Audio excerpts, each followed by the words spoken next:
We are a family. We are Liverpool. This means more.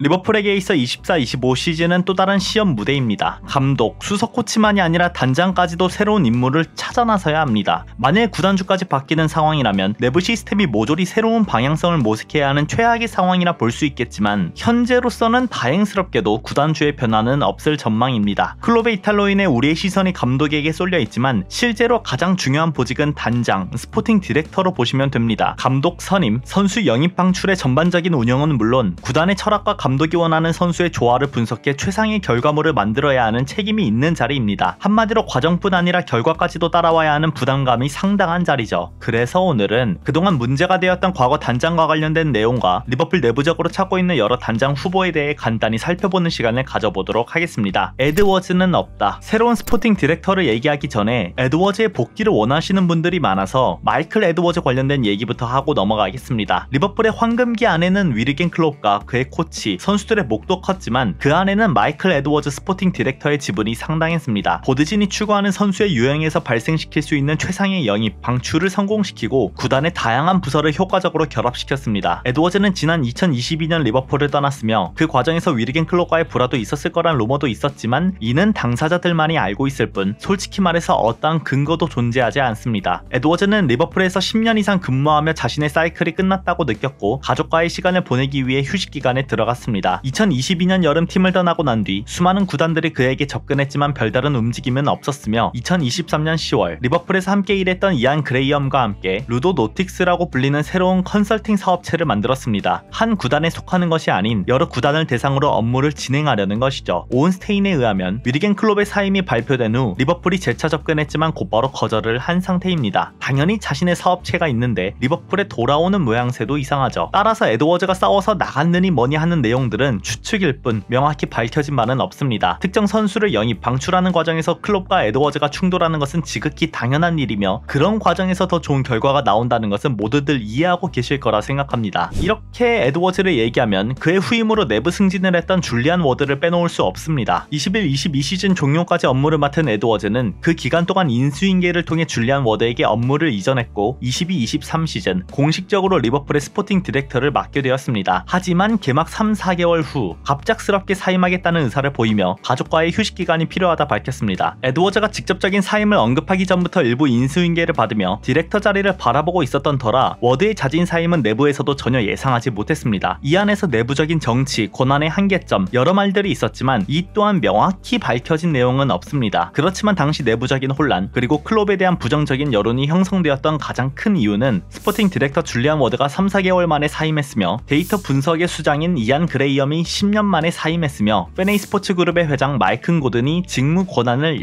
양도했습니다. 실무 핵심 자원들이 동시에 이탈, 직무 권한 양도를 하게 되며 내부적인 혼란이 극에 달했기 때문입니다. 아마 어떠한 문제가 있기는 했을 겁니다. 하지만 정말 무엇이 문제인지는 당사자들만이 알고 있을 뿐이죠. 마이클 에드워즈의 이탈에서부터 시작되어 핵심 인물들이 일선에서 빠져나가는 것을 두고 위르겐 클롭과 연관지어 그의 강력한 힘이 문제다. 그로 인해서 구단 내부 사람들이 떠나는 것이다. 이런 말들이 나오기 시작했습니다. 충분히 맞는 말이죠. 클롭은 애초부터 2015년 리버풀에 새로 부임하면서부터 일정 부분 내부적으로 권한을 갖고 있던 것은 당연하고 에드워즈와 함께 일하던 시기에도 최종 결정자는 클롭이었기 때문이죠. 에드워즈의 이탈이 클롭의 권한 때문이라 명확히 말할 수 없는 것처럼 줄리안 워드와 내부적인 분위기 전환 또한 클롭의 권한 때문이라 명확히 말할 수는 없습니다. 해석하기에 따라 정말 다양한 의견이 나올 수 있는 부분이죠. 비하인드 스토리를 명확히 알기 위해서는 양측의 의견을 들어봐야 하는데 결국 내부에 남겨져 있는 클롭과 관련된 인물들은 리버풀에 소속되어 있는 이상 언론의 부정적인 루머와 관련해 답할 수 없게 됩니다. 한마디로 어떠한 이유로 그들이 나간 것인지 명확하게 답해줄 사람은 없고 표적은 리버풀에 남아있는 클롭 사단으로 향하는 것입니다. 지속적인 성공을 통해 클롭의 내부적인 권한이 올라가는 것은 당연한 일이지만 마치 클롭이 강력한 권한을 원했던 사람, 강력한 권한을 통해 리버풀을 망치는 사람처럼 떠들어댔던 언론사 그리고 팬들이 굉장히 많았습니다. 위에 나온 동시다발적인 이탈이 터진 것은 2022년 10월 언저리 이후 2024년 4월 4월 말 마이크 고든 회장은 다시 실무에 복귀하여 중요한 일을 맡기 시작했고 현재 2024년 1월 말 데이터 분석을 통해 적합한 감독, 디렉터를 찾는 과정에서의 중요한 역할을 맡고 있다 합니다. 위르겐 클롭을 데려오는 데 있어 가장 중요한 역할을 했던 고든은 다시 이 과정에서 제2의 위르겐 클롭을 데려오기 위해 노력할 예정입니다. 클롭의 입장으로 넘어가 보면 2024년 1월 클롭의 사임 인터뷰 내용에서 그 기간 동안 얼마나 많은 압박을 받았는지 직접적으로 언급을 했었습니다. 지난 몇 년 동안 저의 역할은 상당히 지배적이었습니다. 의도한 것은 아니었지만 그렇게 되었습니다. 클럽을 떠나야 한다는 결정을 내리지 말아야겠다 생각한 순간들이 많았습니다. 이번이 그런 생각을 하게 된 세 번째 순간이었고 정말 떠나고 싶지 않았지만 결국에는 그래야만 했습니다. 클롭이 지난 11월 내부적으로 사임 의사를 밝힌 것은 이처럼 본인에게 떠맡겨진 일들이 워낙에 많기 때문입니다. 미리 말하지 않고 시즌 종료되는 시점에 밝히게 되면 인수인계를 제대로 할 수 없겠죠. 우리가 그동안 클롭의 절대적인 권력에 대해 비판했지만 가장 중요한 어떠한 이유로 인해 지배적인 환경에 놓인 것인지 이 내용을 명확히 알 수 없기 때문에 그동안의 비판은 명확한 근거도 없고 뜬구름 잡는 것밖에 되지 않았습니다. 추가로 이번 시즌을 끝으로 나가는 임시 디렉터 슈마트케 관련해서도 혹여나 오해하시는 분들이 있어 내용을 남깁니다. 클롭은 친분으로 슈마트케를 데려왔다? 가끔 클롭이 슈마트케를 자신의 권력과 친분상의 이유로 데려왔다 생각하시는 분들이 있습니다. 완전히 잘못된 생각이며 이는 지난 2023년 여름 슈마트케가 리버풀에 합류하기 전 독일 매체 스포츠원과 인터뷰를 한 내용에 있습니다. 우리는 서로 그렇게 가깝지 않습니다. 같은 동시기에 분데스리가에 있었습니다. 그는 감독으로서 저는 스포츠 디렉터로서 서로 알고 있었습니다. 저는 그의 에이전트를 더 잘 알고 있습니다. 마크는 리버풀의 디렉터가 개인적인 사유로 팀을 떠난다 밝혔을 때 리버풀 내부진에게 만약 당신들이 나이가 많고 경험이 많은 디렉터를 찾고 있다면 독일의 슈마트케를 찾아보는 것도 괜찮을 겁니다. 라고 말했다 합니다. 다른 기사에서 클롭이 슈마트케를 원했다라고 밝혀진 내용은 당시 부정적인 리버풀의 시즌 결과와 맞물려 큰 오해를 불러일으킬만 했습니다. 오히려 에이전트를 통해 추천을 받아 슈마트케 괜찮은 사람으로 알고 있습니다. 그가 리버풀에 합류하면 참 괜찮을 것 같습니다. 이런 의도로 말했다 해석할 수도 있거든요. 이것을 두고 마치 클롭이 절대적인 권력으로 단장을 선임한 것처럼 해석될 여지도 충분했었습니다. 당시의 분위기가 안 좋았으니까요. 아무튼 클롭이 월권을 행사하여 슈마트케를 데려왔다? 잘못된 내용일 확률이 매우 높다. 근거 없다. 애초에 많은 책임이 있는 것을 부담스러워했습니다. 그럼에도 월권이라고 믿는다면 리버풀 내부 체계가 허술하다 믿는 부정적인 사람일 확률이 높다. 그렇다 해도 이적 최종 결정권이 클롭이면 그가 최고 권력 아닌가요? 맞습니다. 그런데 애초에 대다수의 잉글랜드 감독들은 이적 최종 결정권을 가지고 있습니다. 이 또한 슈마트케가 인터뷰했던 내용을 가져와 보면 이적에 대한 감독의 영향력은 스포츠 디렉터가 거의 모든 권한을 쥐고 있는 독일보다 영국이 더 큽니다. 위르겐 클롭이 우선순위를 정합니다. 우리는 데이터 분석가, 스카우트 등으로 구성된 팀을 통해 위르겐과 함께 영입하고 싶은 선수 목록을 선택할 수 있도록 했습니다. 약간의 오역은 있을 수 있겠습니다만 이 내용에서 보신 것처럼 애초에 독단적으로 클롭이 모든 것을 내리는 것이 아닙니다. 서로 협력하는 과정에서 최종 결정을 클롭이 내리는 것이죠. 당연한 얘기이며 이를 두고 마치 권한을 남발한다는 것은 잘못된 생각이다. 에드워즈 시절에서부터 최종 결정은 클롭에게 있었을 것이고 그 과정에서 영입된 선수의 경우 클롭, 에드워즈 둘 모두 영향을 끼쳤을 것입니다. 지난 몇 년간 지속되었던 이적 시장 관련된 불만, 디렉터, 감독 간의 기싸움이라 여겨졌던 부분들은 명확히 밝혀진 바가 없습니다. 애초에 비즈니스 과정에서 의견 충돌은 당연한 것이며 예전부터 최종 권한은 클롭에게 있었다. 성적이 제대로 나오질 않으니 결과론에 따라 내부에 남아있는 클롭 사단을 향해 화살이 과하게 향한 것이다. 언제나 책임은 둘 모두에게 있습니다. 내부 디렉터 관련해서 어떻게 정리되었는지 대충은 아시겠죠? 디렉터 후보, 앞선 배경이 너무 길어졌습니다. 몇몇 기자로부터 언급되는 디렉터 후보 2명을 추려보면 첫 번째, 리차드 휴즈, 현 본머스 테크니컬 디렉터, 1976년생으로 올해로 44살, 선수 시절 2014년 본머스에서 은퇴를 한 뒤 곧바로 14-15 시즌 여름에서부터 본머스 테크니컬 디렉터로 선임되었습니다. 그의 영입 선수는 아케, 칼럼 윌슨, 도미닉 솔랑케, 타이런 밍스, 로이드 켈리 등이 있으며 게리 오닐의 후임인 현 감독 이라올라를 데려오는 데 있어서도 중요한 역할을 했다고 합니다. 본머스 구단주도 지난 이라올라를 데려오는 데 있어 리차드 휴즈의 역할이 굉장히 컸다고 밝혔었습니다. 위에 밝혀진 대로 여러 대표 영입이 있지만 그 중에서도 14-15 시즌 이때 영입된 칼럼 윌슨이 시즌 23골을 넣으며 본머스를 챔피언십 1위, 프리미어리그 승격을 이끈 것이 대표적이라 볼 수 있겠습니다. 에디 하우가 뉴캐슬로 감독직을 옮겨가는 과정에서 리차드 휴즈도 함께 이동할 것이라는 루머가 돌았을 만큼 꽤나 유능한 인물로 평가받고 있습니다. 에디 하우의 이적설에는 언제나 리차드 휴즈가 함께 붙어 있었습니다. 이제 10년 정도 일하게 되면서 많은 경험을 쌓았고 한 번쯤 팀을 옮길 가능성이 있어서 그런 것인지 꽤나 자주 리버풀의 단장으로 언급되고 있는 인물입니다. 추가로 리차드 휴즈는 포츠머스 선수로 뛰던 시절 당시 포츠머스의 분석관이었던 에드워즈와 친한 동료였다는 얘기가 있습니다. 있습니다. 중요한 내용 같아 보이지는 않지만 에드워즈랑 친하니까 이것저것 네트워크 이점을 말하는 것일지도. 두 번째로는 팀 슈타이텐, 현 웨스트햄 테크니컬 스포츠 디렉터입니다. 1979년생, 마찬가지로 44살, 독일 출신으로 여러 구단을 거치며 선수 생활을 하다가 공식적으로는 2009년 4월 은퇴 선언, 2008년 7월부터 브레멘의 유스 스카우트에서부터 차근차근 성장하여 2017년 여름 브레멘의 디렉터 자리까지 올라간 인물입니다. 브레멘에 소속되어 있는 동안의 대표 영입은 케빈 데브라이너, 12-13 시즌 첼시에서 임대로 데려와 해당 시즌 34경기 10골과 10개의 도움, 16-17 시즌 아스날에서 그나브리 영입, 이후 2019년 여름 레버쿠젠으로 이동하여 스카우트 헤드 역할을 맡게 됩니다. 그 과정에서 영입된 선수는 비르츠, 탑소바, 무사 디아비, 프림퐁, 인카피에, 그 외 여러 선수들이 있지만 비르츠, 탑소바, 프림퐁 세 선수 모두 레버쿠젠의 핵심으로 몸값도 어마어마하죠. 이와 같은 영입을 토대로 레버쿠젠의 디렉터로 발돋움하게 되었는데 그 과정에서 데려온 감독이 바로 사비 알론소. 2022년 10월 헤라르도 세오아네를 경질시키고 사비 알론소를 데려오는 데 있어 결정적인 역할을 한 장본인입니다. 이후 시즌 도중에 부임했음에도 사비 알론소는 리그 6위, 유로파리그 준결승을 이끌었죠. 22-23 시즌이 종료되기 전 슈타이텐은 수뇌부에 새로운 도전을 하고 싶다 전했고, 이후 첼시, 모나코, 토트넘, 뉴캐슬 등등 여러 루머가 있었으나 웨스트햄으로 향하게 되었습니다. 스포츠 디렉터 자리는 마크 노블이 있지만 노블과 모에스와 협업하여 선수 영입 전략, 스카우트 부서를 책임지는 것으로 알려져 있습니다. 솔직히 위에 언급된 휴즈보다 슈타이텐이 페네이 스포츠 그룹 입장에서 가장 선호될 만한 인물입니다. 유스 스카우트에서부터 디렉터 자리까지 올라갔을 만큼 유능한 인물이며 가성비 선수를 데려와 효율을 뽑아내는 데 능합니다. 제 기준에서도 다른 단장보다 슈타이텐을 바라보는 것이 가장 좋지 않나 싶은데 웨스트햄에서 빼올 수 있을지가 의문입니다. 이렇게 오늘은 2명만 언급했지만 실제로는 몇몇 인물들이 더 있긴 합니다. 시즌이 진행됨에 따라 점차 굳어질 것 같지만 리버풀 팬 입장에서만 바라본다면 웨스트햄에서 그를 데려오며 사비 알론소까지 영입에 성공한다? 제2의 에드워즈와 클롭 조합이 될 가능성도 존재한다. 아직은 가능성일 뿐이니까 너무 기대는 하지 마십시오. 오늘은 여기까지. 그럼 안녕.